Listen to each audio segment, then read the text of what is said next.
Hello, this is Daryl Wildberg again, and this will be the conclusion to part 3 to the video on Jehovah's Witnesses, how to appeal. And I just want to point out here, this is not reflective of every single elder.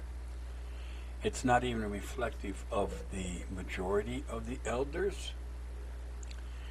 But as with all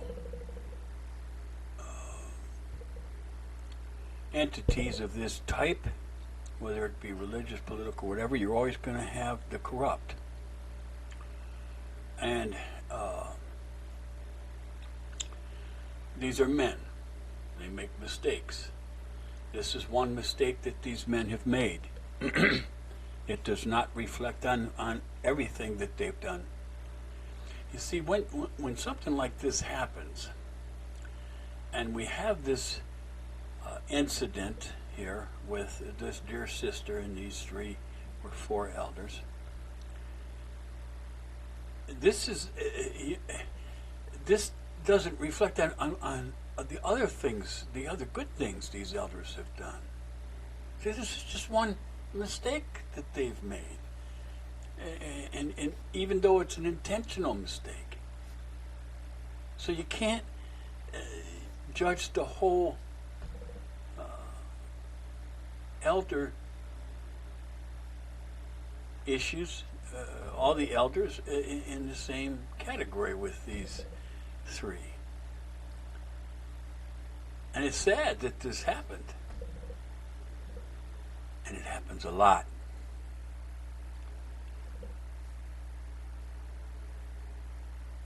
But irregardless, you have to do it Jehovah's way. And that's what this sister did. See, this sister relied on Jehovah to get her through, not only with the strength that she needed, because let's face it, the elders are very intimidating. Especially when you have 2 elders that want to meet with you, and there's discrepancies that want to, as you can see here with this first screenshot. This is from the sister's phone, and it says, Jane, it pains me to inform you that Daryl is not a brother but an apostate. For your spiritual well-being, we would like to meet with you tomorrow at 2 p.m. Will you please meet with us? Thanks, Paul. And then as you drop down in the next comment from her in the green there. If that is true, then please tell me, why hasn't he been disfellowshipped? You do know gossip is forbidden, as well as slander. I will not meet with you now any time. You are gossiping and slandering. Provide me with proof that Brother Wildberg is an apostate. And then this was his last comment on this issue. I do not make this statement lightly, he says. People can leave the truth without being disfellowshipped. How do you know he hasn't been disfellowshipped? What congregation is he in? How did you get in contact with him? I would gladly speak with an elder from his congregation. Jane, please pray about it and ask Jehovah to reveal the truth about this. Well, she did, and Jehovah did reveal the truth. You see, he revealed that this guy has a problem, a serious problem. But this is just one issue. He made a mistake. Not only did he make a mistake, but he put it in writing. And then you got this issue here with the other brother that was supposed to meet with her. He says, Dear Jane, as you have refused, because see, she's not going to meet with these brothers on this. In fact, she asked me, and I said, I wouldn't meet with them on it. Why should you? You haven't done anything wrong. All she's doing is preaching the good news of the kingdom. Who can stop her from that? There's only two individuals in the entire universe that can stop us from preaching the good news of the kingdom. One is Jehovah God Almighty, and the other is his Son, Jesus Christ, who gave us the order at Matthew 24:14, Matthew 19 and 20, and Mark 13:10.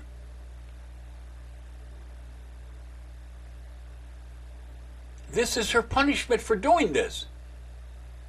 Dear Jane, as you have refused a loving, shepherding visit from myself and Pablo S., using Galatians 6:1, which doesn't even come close to what these idiots are doing here. All congregation privileges you currently have are withdrawn from today.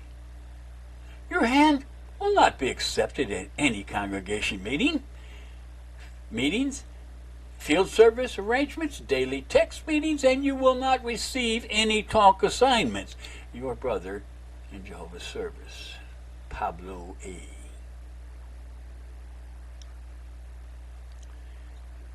That's just a power-hungry moron right there. That's all that is. And that's the elder that Jehovah is going to weed out of that Jesus will weed out under the guise of Jehovah, because he does what Jehovah wants. That's the one that's going to be out. This guy doesn't qualify to be an elder. Now, when you make these kind of comments, he's going to punish his sister for doing what Jesus commanded her to do. And then you got the others. Now here's the attachments of this. This is why you have to be careful. Everything has to be neat. 1, 2, 3, A, B, C. It's got to be neat in your appeal.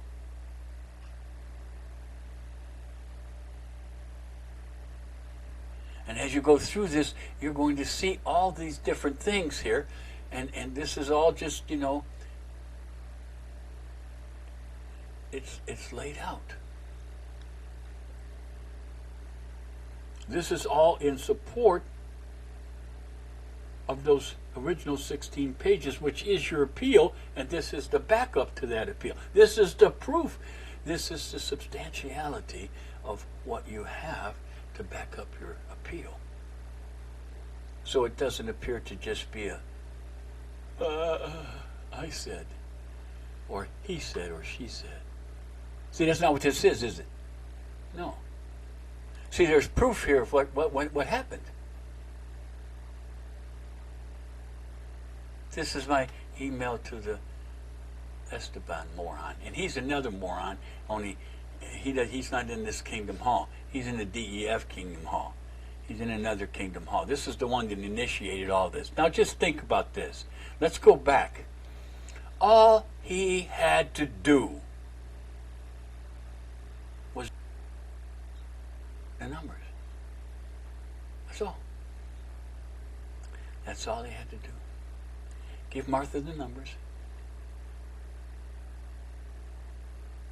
to give to Jane. That's all. Just for the Zoom. But no, he had to make it his, because these brothers, they misconstrue what the governing body said. They believe that if the governing body says, well, I don't know, we don't recommend that. Oh, you can't do it. You cannot do it. And that's, hey, you guys need to look up what the word recommendation means. You need to look up what the word cautious means, and you need to look up what the word suggestion means. Because none of those mean direct order. Nor can the governing body direct order in such a way to stop somebody from preaching. You can't do that. They wouldn't do it. The faithful, discreet slave wouldn't do that.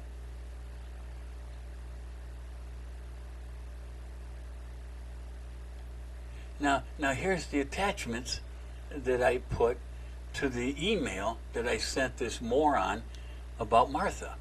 being able to, she can be an unbaptized publisher. Here's the research. Kingdom Ministry from 1173, the question box, page 8. Dedicated couples in good standing in the congregation may be permitted by the committee to use the Kingdom Hall for a wedding. A dedicated person who plans to marry an undedicated person should be counseled concerning marrying only in the law. Lord, if the dedicated one goes through with the marriage, it is the responsibility. It is his responsibility. The committee may or may not decide to allow the use of the hall, but even if allowed, this does not mean that they approve of the marriage. Two undedicated persons may also be permitted to use the Kingdom Hall for a wedding if the committee gives permission.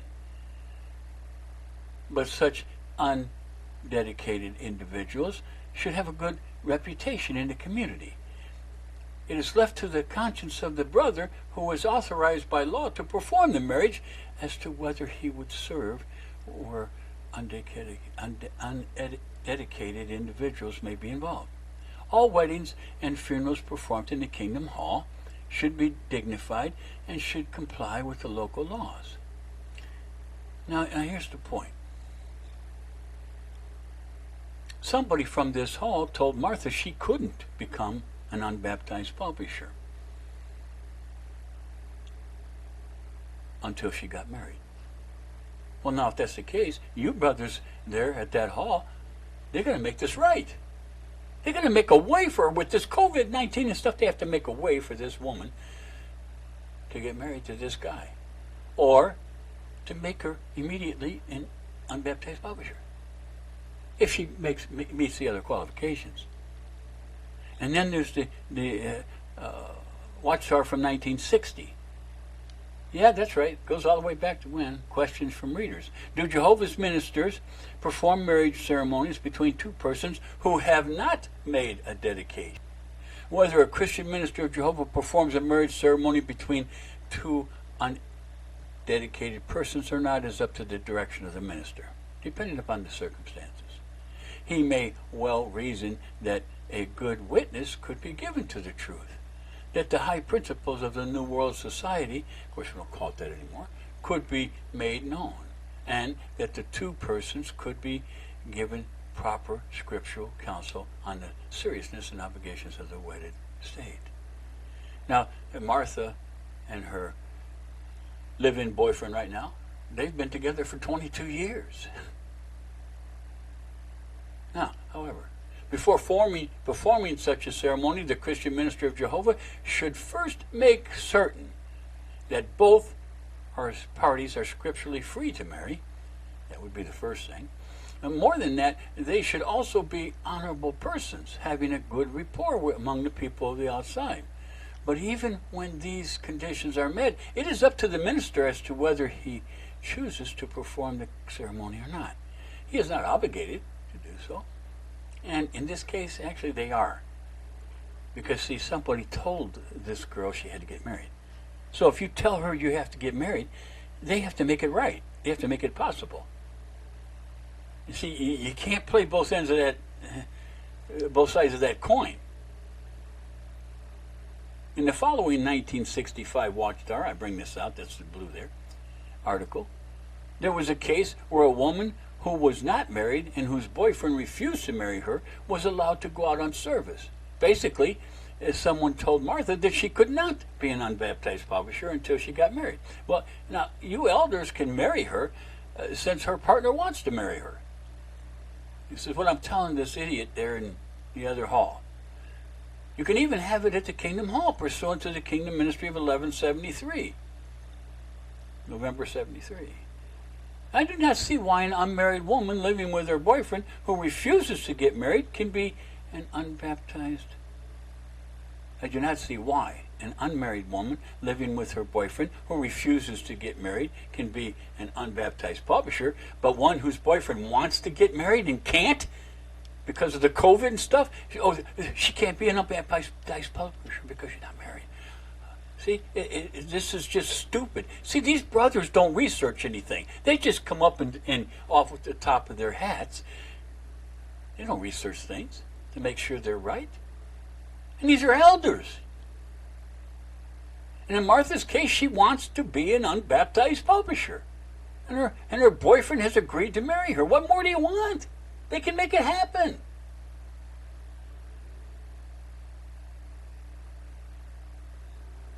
It's not that difficult. Make it happen.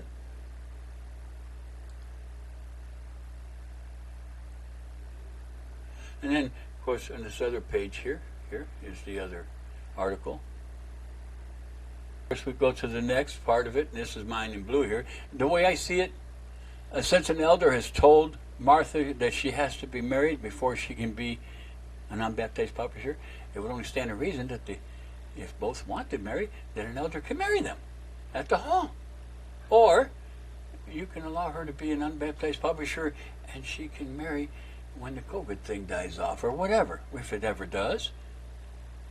You see, it was simple to remedy this.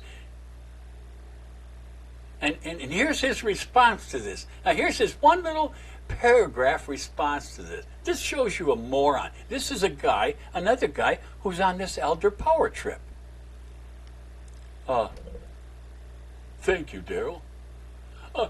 Can you tell me which congregation you are in, please, and the name of your congregation coordinator? See, this guy's on a power trip. And he wants to pull the same junk he pulled on Jane. He wants to get me in trouble he thinks he can get me in trouble for the chat room, the Pell Talk chat room. Yeah, that's what he wants to do. This guy's a troublemaker. That's all he is a troublemaker. And he doesn't really read what the governing body says regarding chat rooms. They caution us, they suggest, they recommend, but they don't give a direct order. I asked the governing body for a direct order, and I never heard back from them. And believe me, if the governing body were to issue a direct order here's a direct order to everybody: get out of the chat rooms. Man, I'm out. I'm done. I'm gone. But don't give me a suggestion or a recommendation or a caution and then come back and tell me that's a direct order. Don't do that, because that just makes you look stupid. And that's what this brother is, this Esteban. He's just an idiot. Doesn't research anything. Isn't it sad that happens? And this guy calls himself an elder. Here's attachment D. This is the emails now between Esteban and Jane.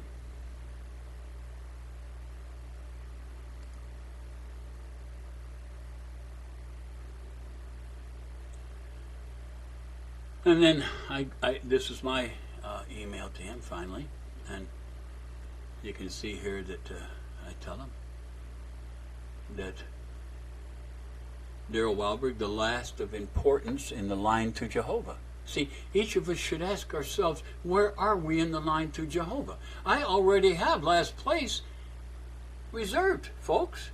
So where are you? And everybody should ask them that question, ask themselves that question. And then attachment E. Here again is my entire comment to this idiot, Esteban, from the other congregation.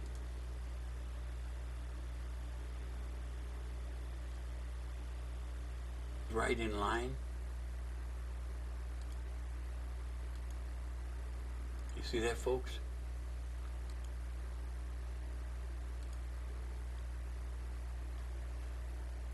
Yeah. See, it's got to be right in line.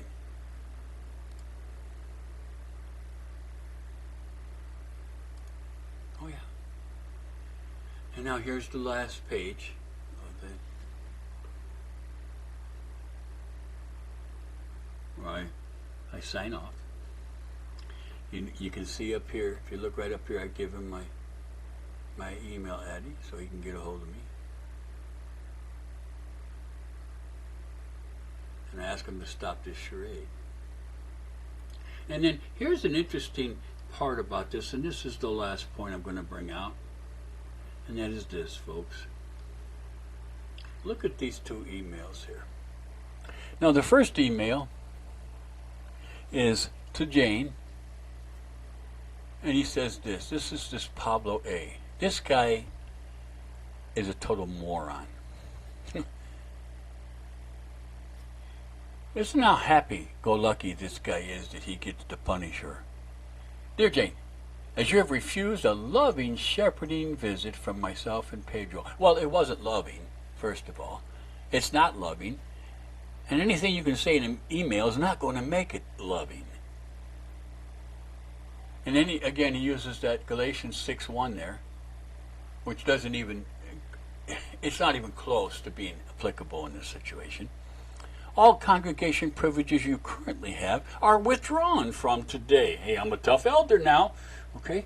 Do you see my authority on you? Huh? Your hand will not be accepted at any congregation meetings, field service arrangements, daily text meetings, and you will not receive any talk assignments. So we're just removing you from everything from you, and you can't even be in the ministry school anymore. You terrible, gross sinner. Come on, folks. All this sister was doing was preaching the good word, the good news of the kingdom as she was directed by her Christ. And now, this is what I want you to look at here. This is how he signs this. Your brother in Jehovah's service, Pablo A. Your brother in Jehovah's service. Now, a day after I sent this appeal, here, which you just got all here, sent all this here I didn't send it to the branch. Because, see, I wanted this sister reinstated before they made an announcement at the hall. You know, you go to the hall, plain Jane is hereby reproved. Henceforth reproved. I see a day later, instead of sending this right directly to the branch, I says, you know what? Why don't I send this to the Colby and let him look at it? And then I sent a copy to all these brothers. All three of these brothers got, four of these brothers got copies, email copies of this. Because I figured that, you know, how can they let this go to the branch when they know they're at fault? I don't see how. So I sent it to each one of the brothers. And then finally, this idiot, Pablo A., he says this, Dear Jane, your congregation privileges that were previously withdrawn have been reinstated, and now he just signs it, your brother Pablo A. So he was all enthused about persecuting her for doing her task, her ordered task from Jesus Christ to preach the good word, the good news of the kingdom. She was doing that. She was doing it in the chat room. But now that he has to backtrack, so he's no longer in Jehovah's service, he's just doing this. Your brother, Pablo A. Must not be in Jehovah's service anymore because he doesn't sign it Jehovah's service. When he took her privileges, he was in Jehovah's service. When he reinstated her privileges, he was just her brother. That is what pride does to an individual. Bury your pride. Jesus didn't die for the sheep so elders can abuse them. That's what my job's all about. That's what I do. They don't like it. Some at the branch don't like it. Well, there's probably, I would say, at least 20 or 30 elders that would pay to see me disfellowshipped. They wish that I could be. But here again, see, that's not all the elders. Oh, I know some gentle elders. I know some elders that, man, These guys are a mirror of what an elder should be. Oh, they're humble. They want to go out of their way to help the flock.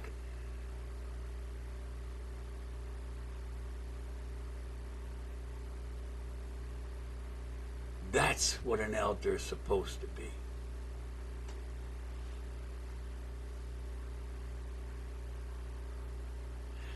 Now, if you have any semblance of proof, good proof, that you didn't do what the brothers said you did, or if they made any other kind of mistake, if they jumped outside of being an elder, like these two brothers did, first of all, these two brothers cannot take her out of the school.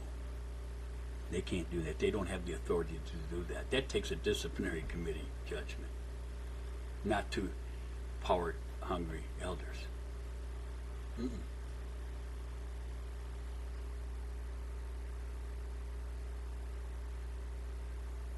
In another SMS message, he tells her that it was the entire body of elders. I know better than that. You see, they did this exact same thing to me in Arizona. The two elders removed, here I was, a full-time pioneer, and the two elders removed all my privileges and kicked me out of the school, along with my wife, who was innocent. My wife never did anything, and these two elders kicked her out of school, kicked us both out of the school. And I waited a year before I said anything. In fact, I didn't say anything until a new elder moved into the territory and came up to me over a year. Not one single elder came up to me or my wife and said, "Why aren't you giving talks?" Not one single elder, because they knew why. They had removed me. See, it was their way to get revenge on me for telling the branch that they were abusing the sheep.